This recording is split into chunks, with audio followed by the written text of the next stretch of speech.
திமுகங்கிற தீய சக்தியை வெல்லக்கூடிய ஆற்றல் தேசிய ஜனநாயக கூட்டணிக்கு தான் இருக்கு.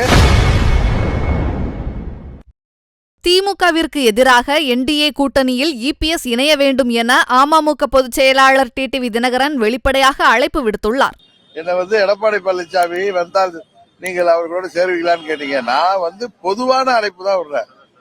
திமுகங்கிற தீய சக்தியை வெல்லக்கூடிய ஆற்றல் தேசிய ஜனநாயக கூட்டணிக்கு தான் இருக்கு. அதனால திமுகங்கிற இந்த மக்கள் விரோத ஆட்சியை தொடர்ந்து இருக்க விடக்கூடாது, அதை வீழ்த்த வேண்டும் என்று நினைக்கின்ற கட்சிகள் அவர்கள் தனியாக நின்று வாக்குகளை வீணடிக்காமல் தேசிய ஜனநாயக கூட்டணிக்கு ஆதரவளிக்க வேண்டும் என்பதுதான் எனது வேண்டுகோள். எப்பொழுதுமே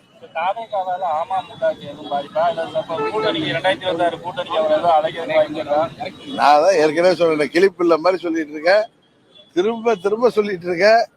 திமுகங்கிற தீய சக்தியை வீழ்த்த நினைக்கிற கட்சிகள் தனித்து போட்டியிட்டு வாக்குகளை வீணடிக்காமல் தேசிய ஜனநாயக கூட்டணி தான் சரியான தீர்வு, அதற்கு ஆதரவளிக்க வேண்டும். அதுபோல எந்த கட்சியாலும் அம்மாவின் தொண்டர்களுக்கு பாதிப்பில்லை. செய்திகளை உள்ளது உள்ளபடி தெரிந்து கொள்ள ரெஃப்ளெக்ட் நியூஸை சப்ஸ்கிரைப் பண்ணுங்க.